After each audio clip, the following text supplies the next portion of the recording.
Hey guys, what's up? Welcome back for some more Devil May Cry 4 Special Edition. This is Mission 5 on Lady and Trish's part of the game.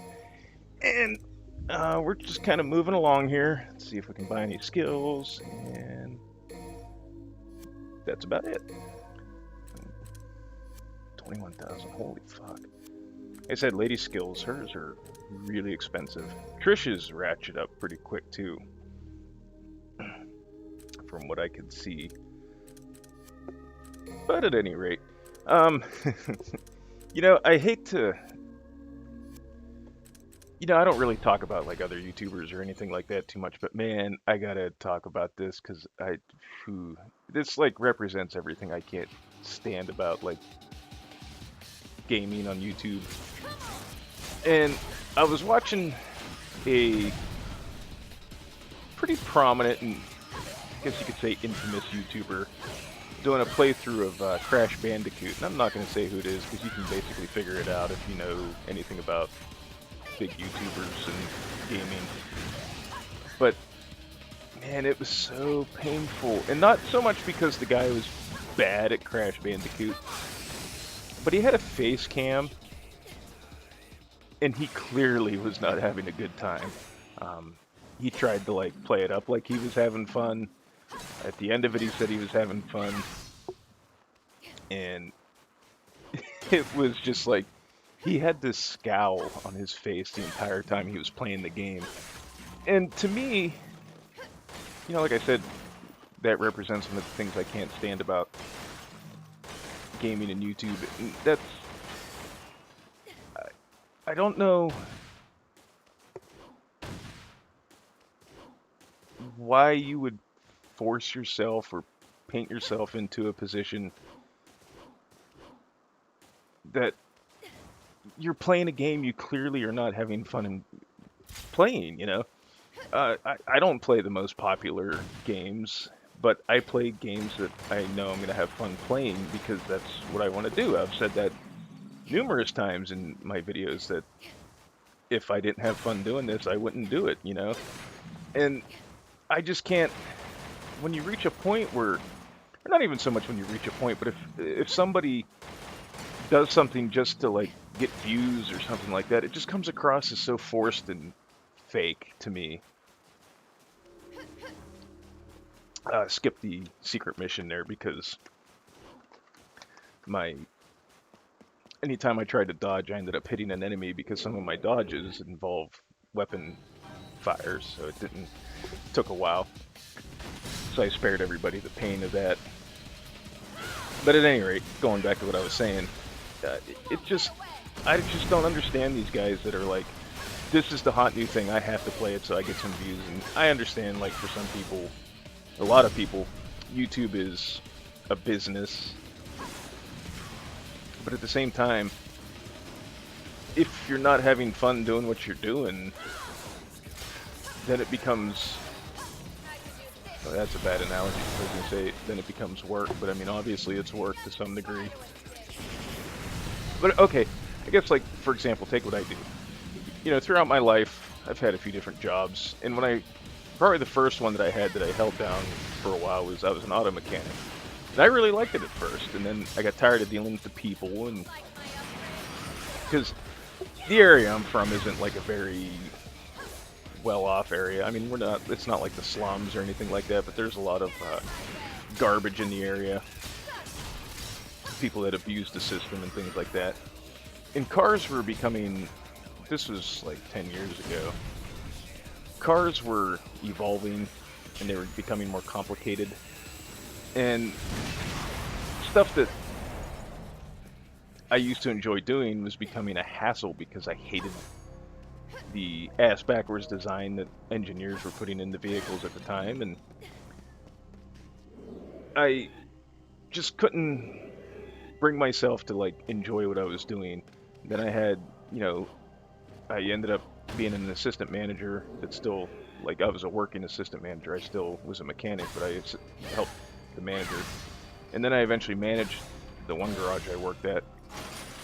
I fucking hated it. I'd get these people that'd be like, I need an estimate for welfare. I'm like, okay, whatever.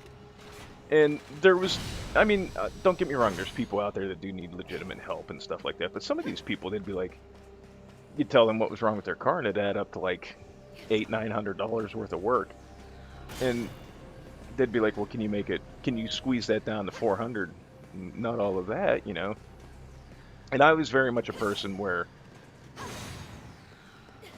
I tried to go with suggestions and requirements, like your car requires a ball joint to pass state inspection, or your brake pads have 430 seconds left of material left. I suggest in maybe 6 months time, depending on how much driving you do, you should get them done, you know, things like that.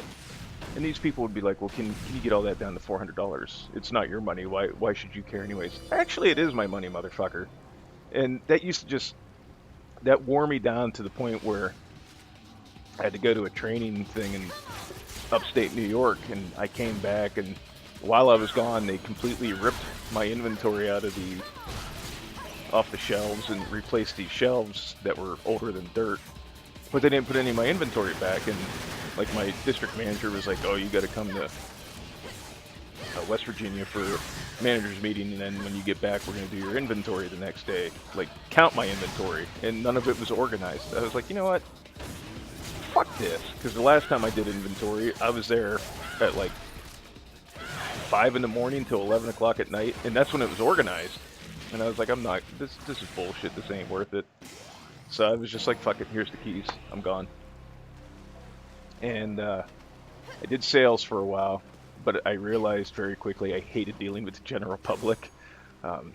Dealing with the garages wasn't too bad. I worked at a parts store. I kind of balanced in between doing outside sales and doing counter sales, and like I had a few customers that I went and dealt with, and they were awesome, they were great, but the average walk-in customer quickly got on my nerves. Because one thing I will say about where I live is when somebody's selling something off the street, like if you look in like your local, like, I guess the equivalent would be like a Craigslist, but just like a localized thing. Everybody around here seems to think everything they fucking have is worth gold, but when they have to pay for something, then they don't want to pay premiums or anything like that, you know. But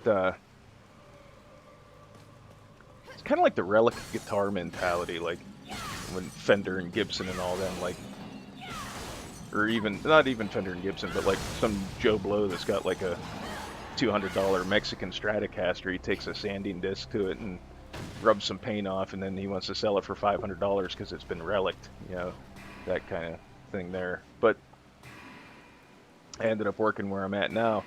And at first, doing the job, the entry-level position, I absolutely fucking hated until I got into a maintenance position, working on the machines and stuff like that. And I really enjoy what I do. I mean, it's not like life-changing or world-changing work, but I have fun with it. It's a little bit different every day.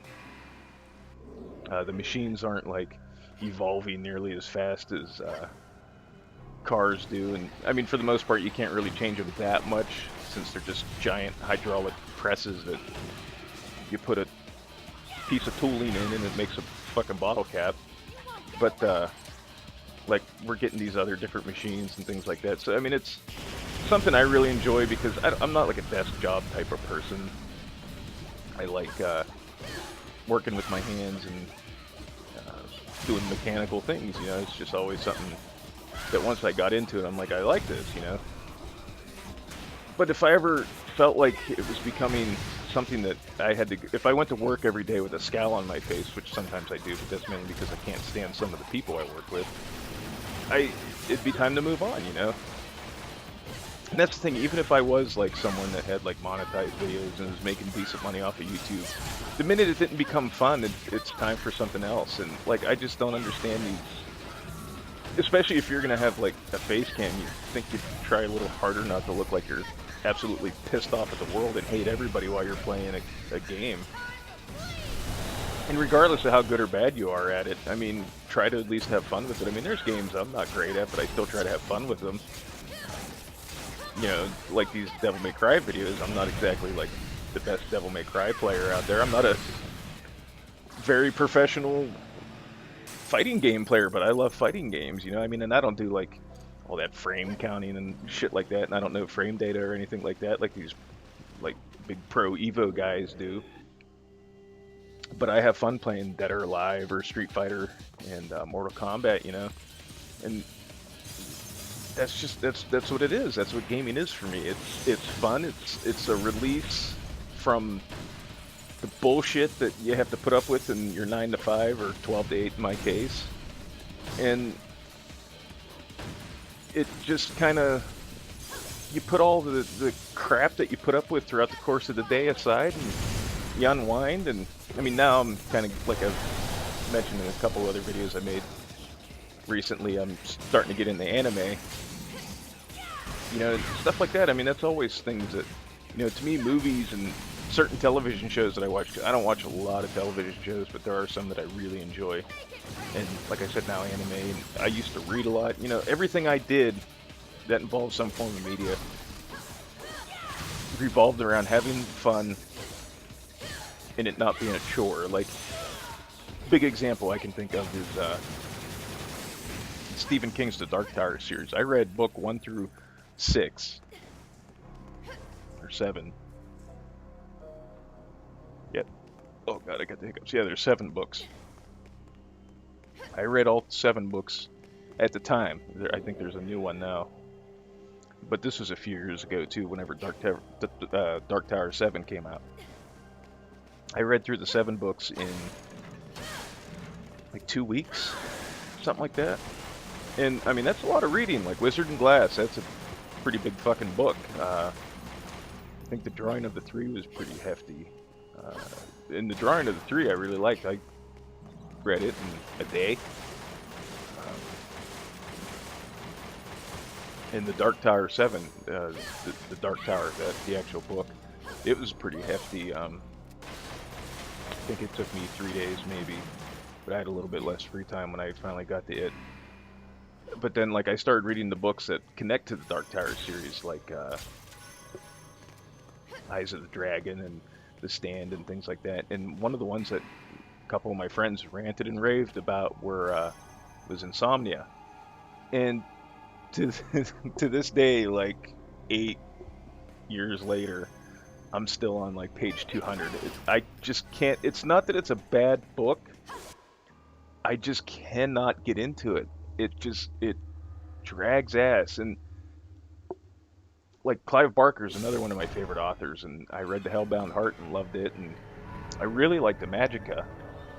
And I have his Books of Blood collection, and some of them stories in there are awesome, and some of them are just like, get to the fucking point. I don't need to know how many threads are in the carpet, what color the carpet is, what color the drapes are, what kind of green the wood paneling has on the wall. You know, and I mean, I don't know. Maybe that's just like just me, how I view things. But if I don't enjoy it, I don't do it.